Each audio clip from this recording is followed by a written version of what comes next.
With only $4 for a blind date, the maid's daughter waited alone. From the next table, the billionaire's son watched silently, until the cruel setup became clear. She had $4, a second-hand dress, and a reservation at one of the city's most exclusive restaurants. For 17-year-old Claire Donovan, a maid's daughter on scholarship, this blind date felt like a dream. It was a night her mother insisted she deserved, a night she walked 40 blocks to save the bus money for. She sat alone, clutching her $4 safety net, waiting for the popular boy who had finally noticed her. But this dream was a meticulously crafted lie. And as the minutes ticked by, another boy, a billionaire's son, watched from across the room, silently witnessing the exact moment her world would begin to unravel. And before I forget, I'd love to know where you're tuning in from. Leave a comment below, and I hope you enjoy what's next. The 17-year-old girl had exactly $4 for her first blind date. Her mother, who was a maid, had insisted she go. "You deserve one nice night, Claire," she had said, her voice warm. Claire Donovan was not so sure. She stood outside the restaurant. It was called the Mariner's Table. Heavy wooden doors, gold lettering. Soft light glowed from inside. It smelled like expensive wood and grilled fish. Claire was 17. She was a scholarship student at Ridgeway Prep. The other kids at Ridgeway had drivers. Claire took 2 buses. Tonight, she had walked. She had walked 40 blocks to save her bus money. The 4 $1 bills in her coat pocket were her only safety net. If he did not show up, she could at least buy a soda.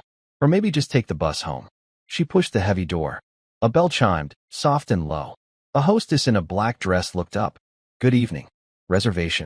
"Yes," Claire said. Her voice almost cracked. "For 2. Under. Kevin." The name felt strange on her tongue. Kevin was a senior at Ridgeway. He was popular. He had never spoken to her. Not once. Then last week, Jessica Moore, the prettiest girl in their class, had smiled at her.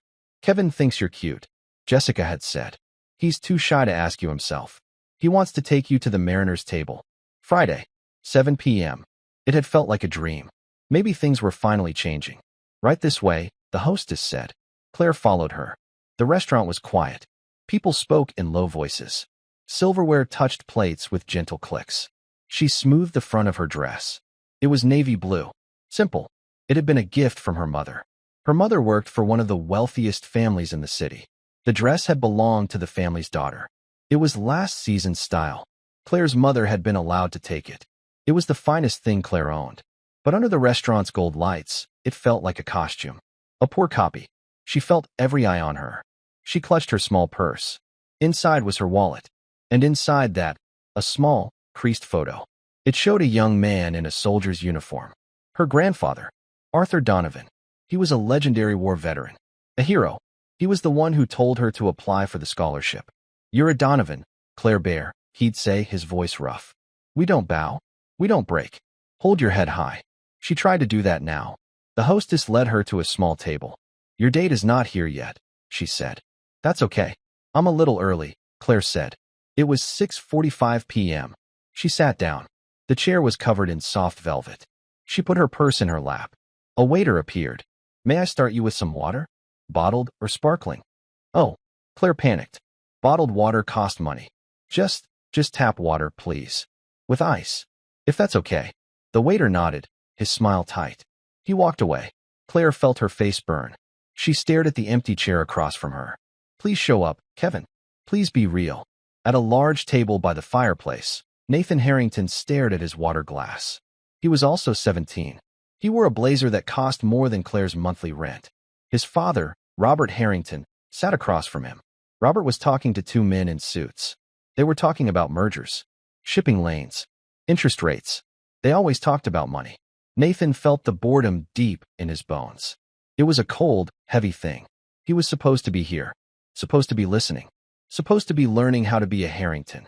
It felt like learning to be a ghost. His father was a billionaire. The Harrington name was on museums, on libraries, on the side of the prep school Nathan attended. He was trapped by a name he never asked for. Then he saw her walk in.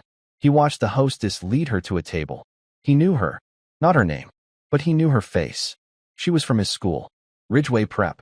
She was one of the scholarship kids, the ones who ate lunch fast and vanished, the ones who never spoke in class unless a teacher forced them. She was in his American history seminar. She always sat in the back, by the window. She wore a simple blue dress. She looked terrified, but she also looked proud. She sat with her back straight. It was a strange, powerful mix. He watched her order water. Just tap water, please. He had never heard anyone order tap water here. His father always ordered sparkling water from Italy. Nathan, are you listening? Robert Harrington's voice was sharp. Yes, sir, Nathan said. He looked back at his father. Shipping lanes. His father nodded, satisfied. He turned back to his guests. Nathan's eyes drifted back to the girl. She was pretending to look at the menu, but her eyes kept flicking to the door. 15 minutes passed. It was 7 p.m. Claire's tap water was gone. The ice had melted. She was afraid to ask for more. She checked her phone. No messages. She read the last message from Jessica. He's so excited. Have fun. Claire smiled at the message. It helped. It made it feel real. At 7:15 p.m., she sent a text to the number Jessica had given for Kevin. Hey, I'm here. At the table. No reply. She folded her napkin in her lap, then unfolded it, then folded it again. A couple sat down at the table next to hers. They ordered a bottle of wine. They were laughing. Claire felt very small. At 7:30 p.m., she called the number. It rang once, then went to voicemail. The person you are trying to reach has not set up their voicemail. A cold dread started in her stomach. The waiter came back. Is your party arriving soon, miss? We have a 7:30 reservation for this table. His smile was gone. Oh, yes. I'm so sorry, Claire said. He's running late. Traffic. I'm sure he'll be here any minute. The waiter sighed. Very well. He walked away. Nathan watched the waiter. He watched the girl's face. Her pride was cracking. He could see the panic in her eyes. Robert, one of the men said to his father. About the new zoning. Nathan tuned them out. He watched the girl. He felt a strange, cold anger. Don't do this, he thought. Don't be a jerk. Just show up. At 7:40 p.m., Claire's phone buzzed. She grabbed it, relief washing over her. She opened the message. It was from Jessica. It was a picture. Jessica, Kevin, and 3 other popular kids were crowded into a booth. They were at a pizza place. Kevin had his arm around Jessica. They were all laughing. Under the photo, a message. Oh my God, did you actually go? Claire's blood turned to ice. She could not breathe. Another message buzzed. We had to see if you'd do it. A maid's daughter at the Mariners table. That's so funny. Another. Kevin says, sorry, you're not my type. The restaurant sounds faded. The clinking glasses. The low voices. It all turned into a loud, humming static. She stared at the screen. At their laughing faces. Her eyes burned. She blinked hard. We don't bow. We don't break. Her grandfather's voice. She refused to cry. Not here. Not in this place. She straightened her spine. It was the only thing holding her up. She put the phone back in her purse. She did it slowly, carefully. Her hands were shaking, but she would not let them see. Nathan watched her from across the room. He had not seen the text, but he saw her face. He saw the color drain away. He saw the hope vanish, like a light being switched off. He saw her jaw tighten, and he saw her sit up even straighter. It was the bravest thing he had ever seen. His father, Robert, was laughing at a joke. Absolutely, Jim. We'll hedge the funds. Nathan felt sick. Claire looked at her empty water glass. She had to leave, but she had to pay. She had ordered tap water. Was tap water free? Or would they charge her? She only had $4. She signaled the waiter. He came over, looking annoyed. Miss? I have to leave, Claire whispered. Her throat was tight. How much for the water? The waiter's eyes narrowed. The water? It's just water, miss. I know. But this table is for paying customers, he said, his voice low. Claire's humiliation was complete. She felt like she was going to be sick. She fumbled in her purse. She pulled out the 4 crumpled dollar bills. Here, she said. This is all I have. I'm sorry. Nathan saw it. He saw the crumpled money. He saw the waiter's look of disgust. He stood up. Nathan, his father snapped. Sit down. We are in a meeting. Nathan ignored him. He walked past the waiter. He walked right to Claire's table. She looked up at him, her eyes wide and glassy with unshed tears. She looked broken. She started. Nathan looked at the waiter. His voice was cold. She's with me. The waiter froze. He looked from Nathan's expensive blazer to Claire's simple dress. Robert Harrington stood up. Nathaniel, what is the meaning of this? Get back to this table. The whole restaurant was quiet. Everyone was staring. Claire wanted to vanish. This was worse. 1,000 times worse.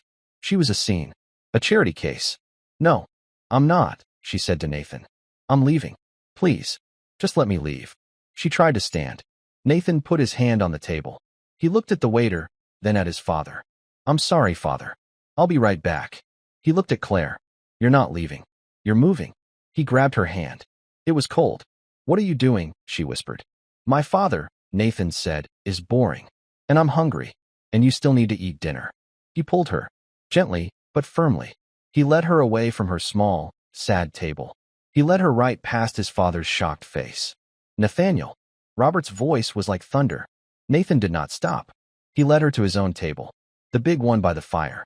He pulled out the chair next to his. Sit down, he said. I can't, she whispered. Sit. She sat. She was shaking. Nathan sat next to her. He looked at his father. He looked at the two shocked businessmen. Father. Gentlemen. Nathan said, his voice perfectly calm. This is my friend. She'll be joining us for dinner. Robert Harrington stared at his son. He looked at Claire. He saw her cheap dress. Her red-rimmed eyes. He was furious. But he was in public. He forced a smile. It looked painful. Of course. Welcome. The waiter rushed over. He put a new napkin down for Claire. He filled her water glass. With bottled water this time. Claire stared at the table. She could not look at anyone. So, Nathan said, as if nothing had happened. You were saying something about shipping lanes, father? Robert Harrington's forced smile was a cold, tight line. He looked at his son. He looked at the girl. The two businessmen, Jim and Mark, looked at their plates. The conversation about zoning had stopped. The air at the table was thick. Claire felt like she was underwater. The sounds were muffled. Her heart beat a heavy, slow drum against her ribs. She was sitting at a Billionaire'S table. She was wearing a second-hand dress. She had $4 in her pocket. And she had just been the victim of a cruel, cruel joke. Nathan seemed untouched by the silence. He acted as if this was normal. As if he invited strange, humiliated girls to his father's business dinners all the time. A new waiter, not the one who had shamed her, appeared. He was older, with a kind face. He quickly set a new place for Claire. May I get you the menu, miss? He asked. No, Nathan said, his voice easy. She's having what I'm having. The salmon. Medium. And another sparkling water. Very good, Mr. Harrington, the waiter said. He vanished. Claire stared at the white, empty plate in front of her. She wanted to slide under the table. Mr. Harrington. Of course. This was Nathan Harrington. She knew the name. Everyone at Ridgeway Prep knew the name. The Harringtons were Ridgeway Prep. They had funded the new library, the science wing, the gymnasium. He was not just rich. He was a different species. And he had just dragged her into his family's den. Robert Harrington steepled his fingers. He placed them on the white tablecloth. He observed Claire. He was not just angry. He was assessing. He looked at her simple dress, her scraped-back blonde hair, her hands, which were clenched together in her lap. So, miss? Robert's voice was smooth. Like oil. Claire swallowed. The lump in her throat felt like glass. She looked at him. She would not be weak. Not now. We don't bow. We don't break. Donovan, sir, she said. Her voice was quiet, but it was clear. Claire Donovan. Donovan. Robert tested the name. You attend Ridgeway, I presume? With my son. He knew she did. He was testing her. He was seeing if she would lie. Yes, sir, Claire said. On a scholarship. She said the word scholarship like a shield. It was the truth. It was her armor. It was the one thing that proved she belonged there, even if she was different. Nathan glanced at her. A flash of something, respect, crossed his face. Robert's smile did not change, but his eyes grew colder. A scholarship. How admirable. He said, admirable, as if it were a rare, slightly sad disease. Jim, one of the businessmen, cleared his throat. He was desperate to change the subject. Robert, as I was saying about the Port Authority, the zoning is... In a moment, Jim, Robert said. He never took his eyes off Claire. I'm just getting to know my son's guest. He turned his full attention back to her. It felt like a spotlight. Hot and blinding. And your parents, Miss Donovan? What is it they do? This was it. This was the question. The one that separated her from everyone else at Ridgeway. The one that defined her. Nathan tensed beside her. Father, that's not. I'm asking the young lady, Nathaniel, Robert said. Claire looked down at her plate. She saw her mother's hands. Red, chapped from cleaning solutions. Tired. She saw her mother getting up at 5 a.m. to catch the first bus. She saw her mother packing Claire's lunch, always making sure Claire had an apple, even if it meant she didn't have one. The shame was instant, and it was overwhelming. Then she felt something else. A hot, sharp anger. She was the daughter of a good woman, a hard-working woman. She lifted her chin. She looked Robert Harrington right in the eye. "My mother is a maid, sir," she said. "She works for the Wallace family, on the East Side." The silence that followed was absolute. Jim and Mark stared at their water glasses. They seemed to be trying to disappear. Nathan closed his eyes for a brief second. Robert Harrington's mask finally slipped. A small, almost invisible muscle twitched in his jaw. He finally understood. This was not a game. This was not a rebellious girlfriend from a poorer, rich family. His son had brought the daughter of a servant to his table. In public, during a business meeting. "I see," Robert said. The waiter returned. He placed a large, beautiful plate in front of Claire. A piece of salmon sat on a bed of green vegetables. It smelled like lemon and herbs. It was the most expensive-looking food she had ever seen. She knew, with certainty, that she would not be able to eat a single bite. "This is ridiculous," Nathan said. His voice was low and angry. He was not looking at Claire. He was looking at his father. "Nathaniel," Robert warned. "You invite me to these lessons," Nathan said. "You tell me to listen. Then you do this. You interrogate her." "I am having a conversation," Robert said. "No," Nathan said. "You're not. You're passing judgment." Claire felt she was watching a tennis match between two lions.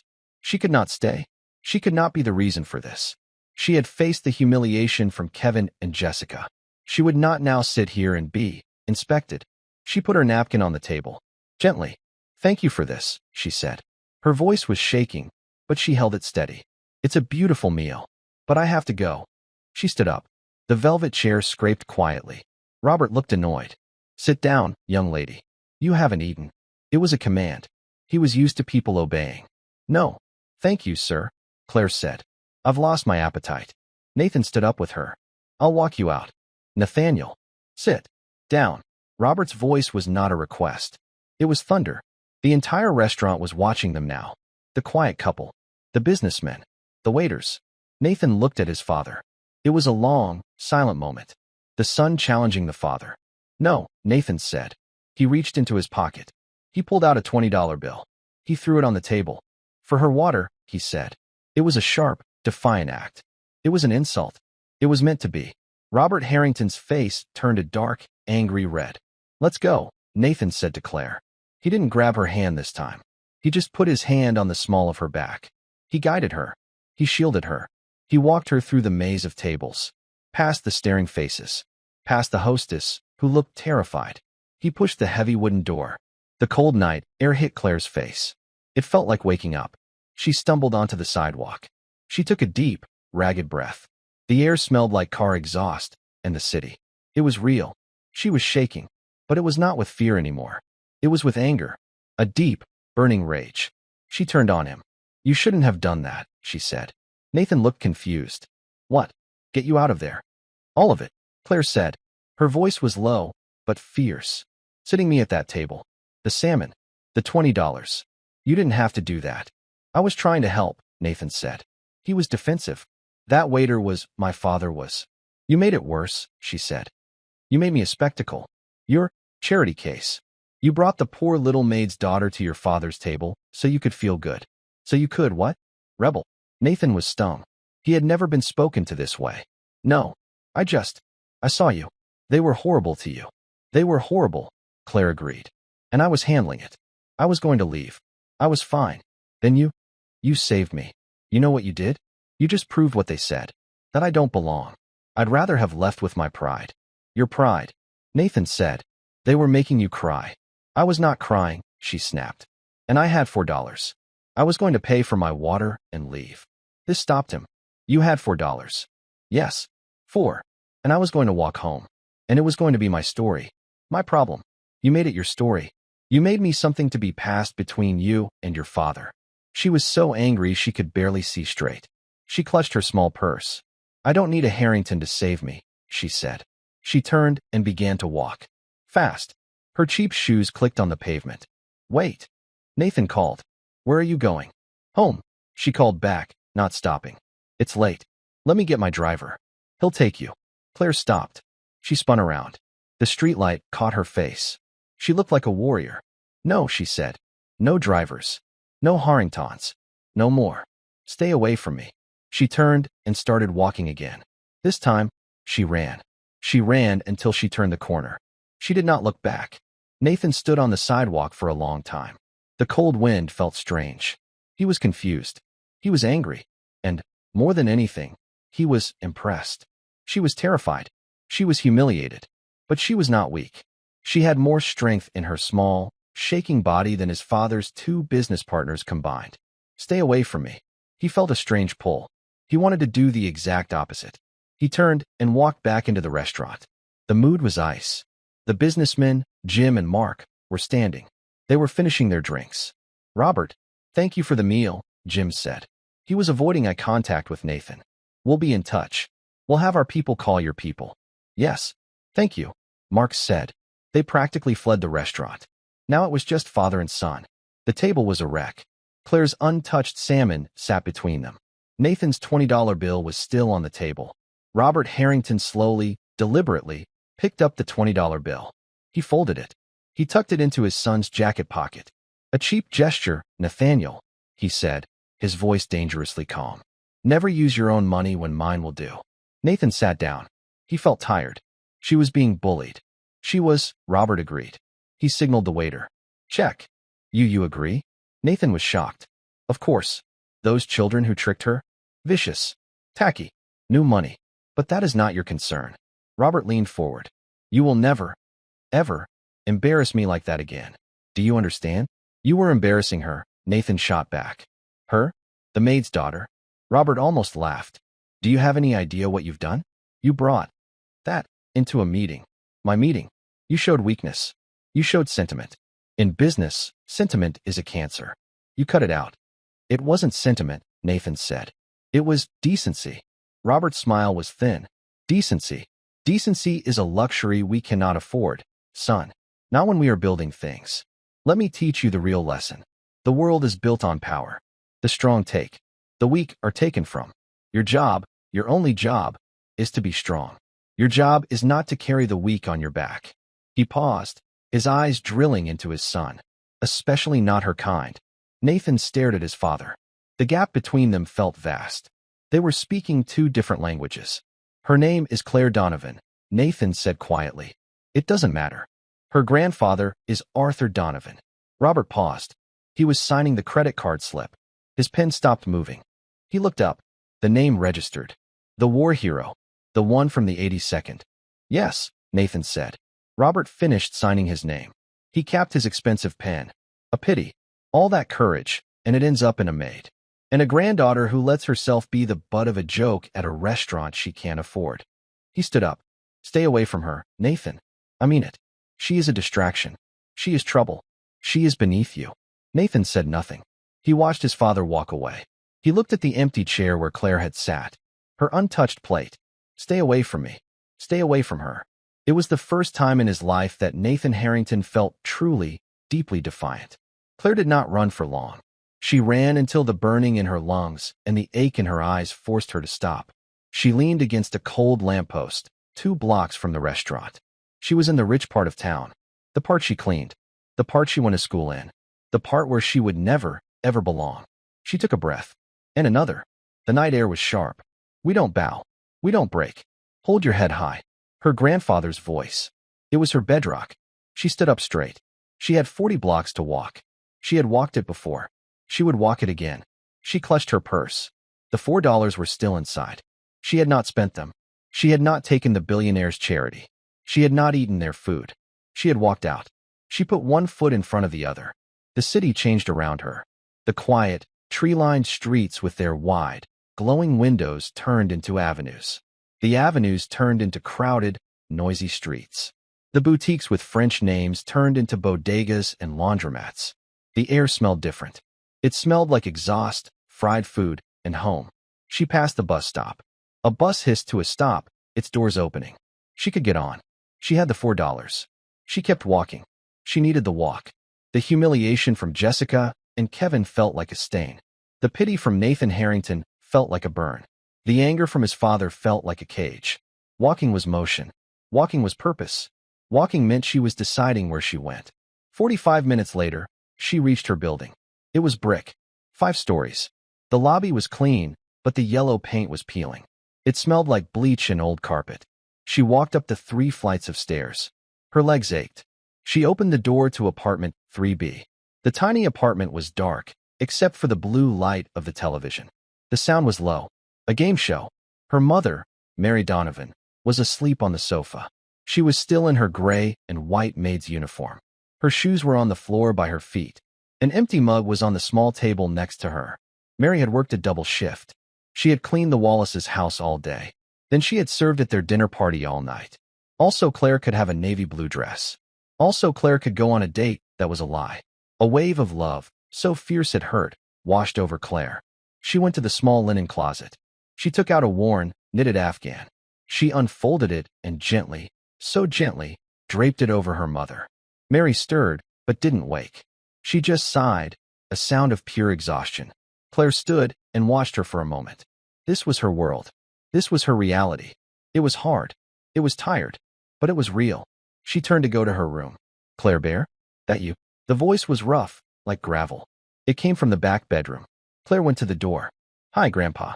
I'm home. She stepped inside. The room was small.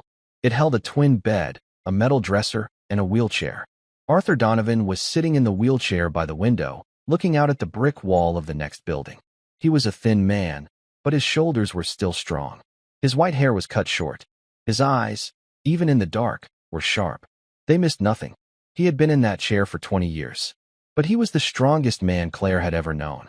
You're late, he said. He wheeled himself around. How was the date? With the boy. Kevin. Claire's face crumpled. She had held it together on the street. She had held it together in the lobby. She had held it together for her mother. She couldn't hold it in front of him. She sat on her small bed, and she told him everything. She told him about Jessica's texts, the laughing photo, the empty chair, the waiter with the tight smile, the tap water, the $4. And then she told him about Nathan Harrington, the billionaire's son. She told him about being dragged to the big table. The questions from the father. My mother is a maid, sir. The untouched salmon. The $20 bill. She told him about walking out. About yelling at Nathan on the sidewalk. She told him everything. When she was finished, the room was quiet. She was crying now, silent tears of shame and anger. Arthur Donovan was not looking at her with pity. His face was hard. His jaw was set. He wheeled his chair closer. He put his large, wrinkled hand on her knee. You're a Donovan, he said. His voice was a low rumble. We have a proud name. We served. We fought. We never, ever, let anyone tell us what we are worth. He looked her in the eye. Did you cry in front of them? No, Grandpa, she whispered. I waited. I'm crying now. That's all right, he said. You're allowed to bleed at home, but not on their battlefield. He squeezed her knee. That billionaire. The father. He asked what your mother did. Yes. And you told him? You didn't hide it. I told him. I said she's a maid. Good girl, Arthur said. Good. You never, ever be ashamed of your mother. She works harder than that man ever has. She works with her hands. That's real. He just moves numbers around. He paused. And the boy, the rich one, Nathan. I told him to stay away from me, Claire said. He tried to give me a ride. He made it worse. He made me his charity project. Arthur nodded. Slowly. He's a Harrington. I know that name. Old money. Built this city. They're different, Claire. They're not like us. His father, Robert, he's a shark. And that boy? He's the shark's son. You were right to tell him to stay away. He tapped her knee again. Now, this is what you do. You're going to sleep. And on Monday, you're going to wake up. You're going to put on that scholarship kid uniform. And you're going to walk into that snake pit. That Ridgeway prep. Grandpa, I can't, she whispered. They'll all know. They will know, he said. His voice was iron. And you will let them. You will walk past them. You will hold your head so high your neck hurts. You will look through them. You know why? Because they are hollow, Claire. They are cheap. They are built on jokes and their daddy's money. You are solid. You're a Donovan. You are built on something real. Claire looked at her grandfather. The hero. The man who had faced things she could not imagine. She took a deep breath. She wiped her eyes. Okay, Grandpa, she said. Okay, now go to bed. And don't you dare slam the door. Your mother is sleeping. Monday morning was a cold, gray sky. Claire rode the two buses. She held her grandfather's words in her chest. Hollow, solid, real. She walked up the wide stone steps of Ridgeway Prep. The school looked like a university. Its stone walls were covered in ivy. It was built to last forever. It was built by people like the Harringtons. She pushed open the heavy oak doors. The main hall was loud. And then, as she stepped in, it changed. The loud chatter of teenagers dropped. It became a low, hissing wave of whispers. She felt it. Every eye. She was the girl. The maid's daughter. The one who actually showed up at the Mariners' table. She kept her eyes forward. She walked toward her locker. Her heart was a rabbit, trapped in her ribs. Hold your head high. She could see them. The popular crowd. They were at their lockers, a tight, loud group. And at the center, Jessica Moore. And Kevin. They saw her. Jessica's face lit up with a smile that was all teeth. It was a predator's smile. She stepped away from her friends. She walked right into Claire's path. Claire, she said, her voice bright and fake. Oh my God. I've been texting you. How was Friday? The hallway was silent now. Everyone was watching. Claire stopped. She was trapped. Kevin was behind Jessica, leaning against a locker. He was smirking. He wouldn't even look her in the eye. We felt so bad, Jessica said. She put a hand on her chest. Kevin's dad, had this last-minute family emergency. He just couldn't make it. He feels terrible about it. It was a lie. A lazy, insulting lie. Claire said nothing. She looked at Jessica's perfect, smiling face. So, did you wait long? Jessica pressed. Did you, order anything? The group behind her snickered. Claire thought of her grandfather. She thought of her mother, asleep in her uniform. She took a breath. She looked at Jessica. Not with anger. Not with fear. With nothing. She looked at her like she was a bug. It was an education, Jessica, Claire said. Her voice was quiet, but it was clear. It carried in the silent hall. Jessica's smile faltered. This wasn't the reaction she wanted. She wanted tears. She wanted yelling. What? I learned something, Claire said. She looked past Jessica to Kevin, who finally met her gaze. I learned what you're both made of. She paused. It's nothing special. The snickers stopped. Kevin's smirk vanished. Claire stepped around Jessica. She did not run. She walked. Each step was measured. She walked down the hall to her locker, unlocked it, and started pulling out her books. She could feel their eyes on her back. But no one said a word. She had won. She had survived. Down the hall, hidden by an alcove near the library, Nathan Harrington had seen the entire thing. He had gotten to school early. He had been dreading this moment. He had seen her walk in. He saw the whispers start. He had tensed, ready to what? Intervene? Save her again? He heard her words. I learned what you're made of. It's nothing special. He watched her turn her back on them. He watched her walk away. His father's voice echoed in his head. She is weak. She is beneath you. His father was wrong. She was the strongest person in this entire building. He felt a hot, strange surge of something. Anger. And admiration. He stepped out of the alcove. He walked past Claire, who was fumbling with her books. Her back was to him. He walked straight toward the popular crowd. They were still frozen, confused by Claire's response. When they saw Nathan, they straightened up. Nathan Harrington was their king. He was the son they all orbited. Hey, Nate, Kevin said. He tried to sound casual. He clapped him on the shoulder. You hear about the joke we pulled on? Nathan's face was cold. He looked at Jessica. That was a cruel thing to do, Jessica, Nathan said. His voice wasn't loud, but it was like ice. It cut through the hall. Jessica's jaw dropped. What? Nate? It was just a joke. She's a nobody. No, Nathan said. It wasn't a joke. It was pathetic. He turned his gaze to Kevin. Kevin, who was a foot taller than him, suddenly looked small. And you? Nathan said, his voice flat. You're a coward. Kevin's face turned a dull, angry red. What did you say to me? You heard me, Nathan said. He didn't raise his voice. He didn't have to. You're a coward. You let her do your dirty work. And you humiliated a girl who did nothing to you. He looked at the group. All of you. It was pathetic. Nathan didn't wait for an answer. He turned and walked away toward his homeroom. The social order of Ridgeway Prep had just cracked, wide open. The king had just defended the scholarship girl. At the end of the hall, Claire had heard it. She had heard every word. She turned, her history book clutched to her chest. She watched Nathan's back as he disappeared into a classroom. He had done it again. He had defended her. But this time, it wasn't a rescue. It was an alliance. She was confused. She was angry. And she was, for the first time, a little bit afraid of what he had just done. He had painted a target on both of their backs. The rumor of what Nathan Harrington had done in the main hall spread through Ridgeway Prep faster than fire. By lunchtime, the school was split. The popular crowd, Jessica, Kevin, and their followers, was furious. They treated Nathan with a new, cold respect. He was still their king, but he was a king who had turned on them. They couldn't touch him.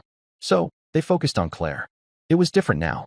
The whispers were not just hissing, they were openly hostile. As she walked to her locker, a girl accidentally slammed a locker door just as she passed. Claire flinched, her books scattering. Kevin and his friends laughed. But then, something else happened. A boy she'd never spoken to, a quiet kid from her math class, bent down and helped her pick up her books. He didn't say a word. He just handed her the stack and walked away. In the cafeteria, she sat at her usual table, alone. A group of girls from the popular crowd walked by. One of them tripped. Her tray, full of ketchup and fries, tilted. It was aimed right at Claire. Watch out. A hand shot out. Nathan Harrington. He had been sitting 3 tables away. He moved so fast, Claire didn't even see him. He didn't stop the tray. He just put himself between the girl and Claire. The tray of fries and ketchup hit him, right in the middle of his expensive, blue Ridgeway blazer. The cafeteria went dead silent. The girl who had tripped turned white. Oh my God, Nathan. I'm so sorry, Nathan didn't even look at her. He just picked a fry off his lapel. He looked at it. Then he looked at Kevin, who was watching from across the room. You missed, Nathan said. He took off his blazer. He tossed it onto the empty chair. He was wearing a simple white shirt. He sat down at Claire's table, right across from her. Claire was frozen. Her heart was hammering. What are you doing? She whispered. I'm eating lunch, Nathan said. He gestured to her tray. Are you going to eat that? You can't sit here, Claire hissed. They're what? Nathan said, his voice loud enough to carry. They're going to throw food at me? Good. I'm hungry. No one moved. The entire social structure of the school was melting down. Claire looked at him, at his white shirt, now stained with ketchup. Your father? You're making this worse.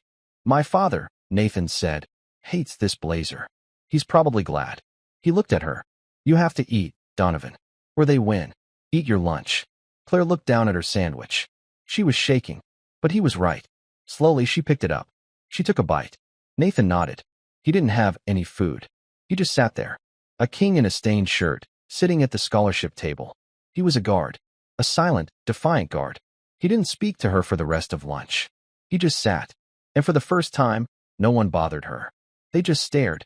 The library was Claire's only safe place. It had high ceilings and smelled like old paper and floor wax. The rule of silence was the only rule that everyone at Ridgeway respected. She went there during her free period. She needed to escape the eyes, the whispers, the sudden, terrifying protection of Nathan Harrington. She hid in the American history aisle. She was working on a paper. She needed a book from the top shelf. The Great Gatsby. She stood on her toes, her fingers just brushing the spine. It was a book about a poor man staring at a rich girl across the water. It felt too real. A hand reached over her head. It was long, with a simple, expensive watch on the wrist. It wasn't Nathan. She turned. It was a teacher, Mr. Harrison, her American history teacher. He was a young, sharp man who loved debates. Fitzgerald, he said, handing her the book. A classic. He understood money. Thank you, sir, Claire said, taking it. Mr. Harrison leaned against the shelf. He crossed his arms. You've had a rough couple of days, Miss Donovan. Claire tensed. I'm fine, sir. You are, he agreed. You're one of my best students. You have a voice. A real one. Don't let these children take that from you. I'm trying. I know. I also know that Mr. Harrington has appointed himself your bodyguard. Claire blushed. I didn't ask him to. He doesn't seem like the kind of person who waits for permission, Mr. Harrison observed. It's interesting. He smiled, a small, quick smile. It's all very Gilded Age. The new money, the old money, and the scholar. You 3 could be a novel. He was talking about her, Nathan, and Jessica. I just want to be left alone, Claire said. That's the one thing you won't be, I'm afraid, Mr. Harrison said. Not anymore. But you're not alone in the other sense, either. The faculty, we see what's going on. We know who you are. Keep your head up. And keep handing in good work. He nodded and walked away. Claire stood there, clutching the book. He hadn't pitted her. He had encouraged her. He had called her a scholar. She felt a small, hard kernel of hope. That afternoon, Claire was called to the headmaster's office. This was it. Her scholarship. Her mother's job. It was all over. Her grandfather's words, "Hold your head high." She held on to them like a life raft. She walked in. Headmaster Davies was a thin man with a kind, worried face. "Miss Donovan, please sit. You are not in trouble," he said immediately. Claire sat. She didn't believe him. I have had a very clear communication from Mr. Robert Harrington." Claire's blood ran cold. "The father, the shark. He wants me expelled, doesn't he?" she said. It wasn't a question. "What? No. Good heavens, no." Mr. Davies looked genuinely shocked. "Quite the opposite. Mr. Harrington, he was very clear. He is displeased." "With me?" "No, Miss Donovan. With the situation. With Miss Moore. With Mr. Fletcher. With the disruption to his, how did he put it? The school's academic atmosphere." Mr. Davies folded his hands on his desk. "Mr. Harrington called me this morning. He said, and I quote, 'That Donovan girl is on a full scholarship for a reason. See to it that she is left alone to do her work.' He has made it abundantly clear to the entire board, including Mrs. Moore and Mr. Fletcher's parents, that any further harassment of you will be met with his full displeasure." Claire was stunned. He's protecting me?" "Mr. Harrington is not protecting you, Miss Donovan," Mr. Davies said gently. He looked sad. "He is protecting his son. He is protecting the school's reputation. He is cleaning up a mess. He does not want a scandal. He does not want his son distracted by this." He meant her. She was this. "You are, in effect, to be left alone," the headmaster continued. "By everyone. Consider yourself in a very strange, very safe, very cold bubble." Claire left the office. She walked through the halls. It was true. The whispers stopped. People looked at her, then quickly looked away. They were afraid. She wasn't being expelled. She was safe. It was the most humiliating feeling of all. She was not a person. She was a problem that Robert Harrington had solved. He had insulted her. He had dismissed her. And now, with a single phone call, he had put her in a glass case. She felt like one of the butterflies pinned to a board in the science lab. The next day, in American history seminar, Mr. Harrison was grinning. "All right, class. Time for the final project. This will be 40% of your grade. A 20-page paper and a 30-minute presentation. The topic, class and conflict in modern America." A collective groan went up. "And," Mr. Harrison said, his grin widening, "you will be working in pairs. I have chosen the pairs. 2. Encourage new perspectives." He posted the list on the overhead projector. The class leaned in. Claire scanned the list. Moore, Jessica and Fletcher, Kevin. Of course. Then she saw her name. Donovan, Claire and Harrington, Nathan. She stopped breathing. It had to be a mistake. A cruel joke. She looked across the room. Nathan was already looking at her. His face was a mask of cold fury. He was not looking at her. He was looking at Mr. Harrison. He knew. This was not an accident. This was Mr. Harrison, the teacher who loved interesting Gilded Age novels, throwing a match on the gasoline. The bell rang. The class erupted, students moving to find their partners. Claire was frozen. Nathan stood up. He slung his bag over his shoulder. He walked over to her desk. The students streaming out of the room gave them a wide berth. They were the two poles of the new Ridgeway universe. "He thinks he's clever," Nathan said. His voice was tight. "This is impossible," Claire said. She felt sick. "Your father. I'm supposed to be left alone." Nathan's eyes narrowed. "My father.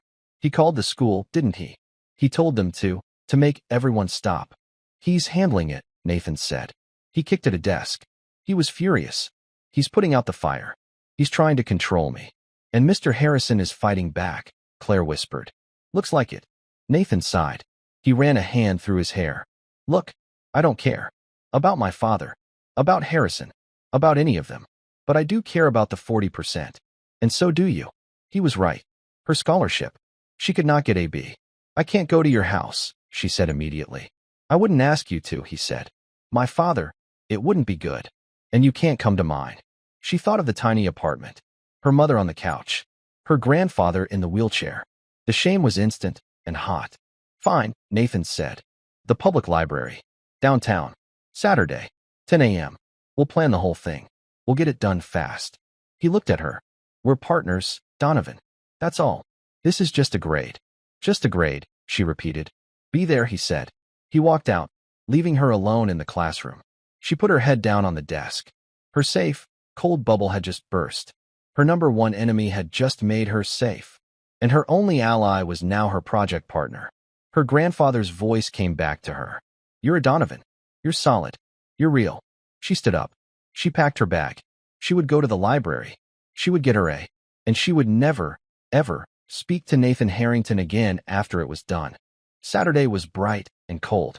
The downtown public library was a huge, old building made of marble. It was a palace for everyone. Claire arrived at 9:55 a.m. She found a large oak table in the main reading room. The ceiling was painted with clouds. The only sound was the rustle of newspapers and the quiet thud of books being closed. Nathan arrived at 10 a.m. on the dot. He did not look like a Ridgeway prep student. He wore simple jeans, a gray sweater, and a plain black coat. He carried a leather messenger bag. He looked like a normal college kid. He sat down across from her. The table was wide. It felt like a barrier. Donovan, he said. Harrington, she replied. They sat in silence for a long moment. Okay, Claire said. She pulled out a notebook. She was all business. A 20-page paper. 40%. We need an A. We'll get an A, Nathan said. He pulled out his own laptop. I've been thinking about the outline, Claire said. She pushed the notebook toward him. We can't just talk about, rich and poor. It's too simple. Nathan read her notes. He was surprised. She had broken the topic down. Economic stratification. Inherited responsibility versus earned opportunity. Social mobility. The invisible labor force. The invisible labor force, he read aloud. What's that? My mother, Claire said, her voice flat. The people who clean the houses, serve the food, drive the cars. The people you see, but you don't see. They are the engine of your world, but they don't have a voice in it. Nathan looked at her. He nodded. Slowly. Okay, that's good. That's one half of the paper. What's the other half? This, he said. He typed a few words on his laptop and turned it around. The Gilded Cage. The Gilded Cage? Claire read it. You mean you? I mean the expectations, Nathan said. He was quiet. He leaned forward. The world you think we have. The freedom. It's not real. It's a different kind of trap. My father, my grandfather, my great-grandfather. I'm not a person. I'm a link in a chain. My entire life is planned. The school, the university, the company I'll run, the woman I'm supposed to marry. He looked at her. You think you have no choices. I have no choices, either. They're just more expensive. Claire stared at him. She had never, ever thought of it that way. She thought of his father, the cold, powerful man at the restaurant. Sentiment is a cancer. Your father, she said. My father, Nathan agreed. He's the architect of the cage. They looked at each other. They were not friends. They were partners. But for the first time, they understood each other. They were on opposite sides of the same high wall. So, Claire said, that's our paper. The invisible engine and the gilded cage. How they hold each other up. Yeah, Nathan said. He almost smiled. Yeah, that's it. They worked for 3 hours. They didn't talk about school. They didn't talk about Jessica or the cafeteria. They just worked. They built the outline. They divided the research.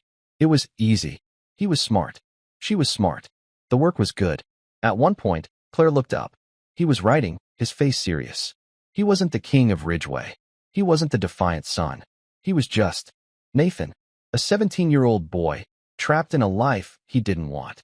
And he looked at her. He didn't see the maid's daughter. He didn't see a scholarship case. He saw the person who had stood up to his father. The person who had called him out on the street. The person who was smart enough to get an A with him. I need one more source, Claire said, breaking the silence. There's a book. America's Class, 1945 to 2000. It's rare. The library has it, but it's checked out. Nathan's face was unreadable. I know that book. You've read it? It's in my father's study, Nathan said. He's got a private collection. Oh, Claire said. She looked away. Well, I'll find another source. No, Nathan said. It's the right source. I'll get it. I'll drop it off for you. Tomorrow. No, Claire said, too quickly. Don't. You can't come to my. I'll meet you in the lobby. 4 p.m. He was already packing his bag. We need the A. Donovan. He left. Claire sat there, her heart pounding. He was coming to her building. The next day, at 3:55 p.m., Claire was waiting in the peeling, yellow lobby. She was sick with nerves. The door opened. Nathan Harrington walked in. He looked wrong. In her building. He was too clean. Too expensive. He held the thick, dark blue book. Donovan, he said. Harrington, she said. She reached for the book. Just a minute, Claire Bear. The voice was like gravel. Claire froze.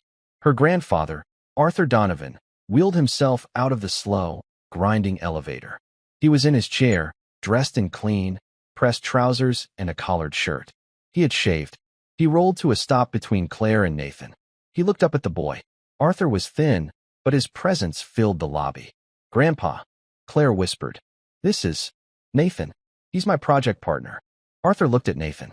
He looked at him for a long, hard 10 seconds. He was not looking at a boy. He was looking at a man. He was assessing him. Harrington, Arthur said. I know your name. Sir, Nathan said. He stood straight. He did not look away. You're Robert Harrington's son, Arthur stated. Yes, sir. I am.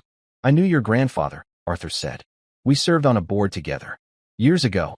Before this. He tapped the arm of his chair. He was a tough man. But he was fair. So I've been told, sir, Nathan said. Arthur nodded. You brought Claire a book. Yes, sir. For our project. Nathan held it out. Claire reached for it. But Arthur put his hand up. Wait. Arthur looked at Nathan again. You're the one. The restaurant. And the school. Nathan didn't answer. You took a tray of food for my granddaughter, Arthur said. Nathan's face was unreadable. Ah, yes, sir. Why? Nathan was silent. He looked at Claire, then back at Arthur. Because, sir, it was wrong. What they were doing. It was pathetic. He used his own word. Arthur stared at him. The old man's eyes were sharp. They saw everything. You're right, Arthur said. It was. But you embarrassed your father. You stood against your own people. They're not my people, sir, Nathan said quietly. The lobby was silent. Arthur Donovan held out his hand. Give me the book, son. Nathan placed the heavy book in the old soldier's hand. Arthur held it. Then he held it out to Claire. Take the book, Claire Bear. You and this boy, you go get that A. He looked back at Nathan. Thank you for the book, Mr. Harrington. And thank you for your decency. He turned his wheelchair. My ride is here. Claire, I'll see you at dinner. He wheeled himself out the front door, leaving Nathan and Claire alone. Nathan let out a breath he didn't know he was holding. He had just been tested. And he had, somehow, passed. I have to go, Claire said. She clutched the book. Right. Nathan looked at her. I'll see you in class. He walked out. Claire watched him go. He was the son of a shark. But he was the grandson of a fair man. And he had just earned the respect of a hero. The day of the presentation, the air in Mr. Harrison's class was thick. Jessica and Kevin had just finished. Their presentation was all bright colors and shallow quotes. They talked about how anyone can make it in America. It was hollow. Thank you, Mr. Harrison said, his voice flat. Next, Mr. Harrington, Miss Donovan. They walked to the front. Claire's heart was a drum. Nathan looked calm. Then she saw him. In the back row, sitting in a student desk. Robert Harrington. He was in a perfect, dark suit. He was watching. His face was stone. Claire felt sick. This was a trap. Nathan caught her eye. He gave her a small, almost invisible nod. We don't bow. Claire took a breath. She turned to the class. Our project, Claire began, her voice clear, is class and conflict in America. But it's not about what you think. It's not just about rich and poor. She started. She spoke about the invisible engine. The millions of people, like her mother, who wake up at 5 a.m. The ones who clean the schools. The ones who serve the food. She used statistics. She showed pie charts. She wasn't angry. She was factual. She spoke of a world that existed in the shadows of Ridgeway Prep. A world of work, of honor, of exhaustion. The class was silent. Jessica and Kevin were sinking in their seats. Then it was Nathan's turn. He stood next to her. My half of the project, he said, is about the gilded cage. He never looked at his father. He looked at the class. He spoke about the burden of a name, of expectations set at birth. He talked about a world where choice is an illusion, where your only job is to become a copy of your father. He spoke about sentiment being a cancer, about decency being a luxury. His father's face did not move. He just watched his son. The conflict, Nathan said, is that both of these worlds are real, and they are both traps, and they both rely on each other to exist. The cage, he gestured to himself, is built and polished by the engine. He gestured to Claire. Claire spoke the final line. The question isn't who is right. The question is, how do you get out? They finished. The room was absolutely silent. Mr. Harrison stared at them. He looked moved. He started to clap, slowly, and then the rest of the class joined in. It was a real applause. Robert Harrington did not clap. He stood up. He adjusted his suit. He looked at his son. He looked at Claire. He gave a single, curt nod, and he walked out of the room. Weeks later, the snow was just beginning to fall. The semester was over. They had gotten their A. Claire was at her locker. She had survived. The world at Ridgeway had settled. She was no longer a target or a project. She was just Claire Donovan, the quiet, smart scholarship kid. It was all she had ever wanted. Her phone buzzed. A text. From Nathan. The Mariners' table. 7 p.m. My treat. Claire's stomach dropped. She stared at the message. This was a joke. It had to be. She texted back. No? He replied instantly. Why not? Claire typed. I'm not a joke, Harrington. And I'm not a project. A new message. I know. It's just dinner. We finished the project. Come on. Please. She thought. What did she have to lose now? She typed, I'll come. But you're wrong. He replied. Claire, it's my treat. I've been saving up. She went. She walked in. The same heavy door. The same soft lights. The hostess smiled. Reservation? Yes, Claire said. For Donovan. Right this way. The hostess led her to the same small table. Nathan was sitting there. He was not in a blazer. He was in the same gray sweater from the library. On the table, there was no wine. No sparkling water.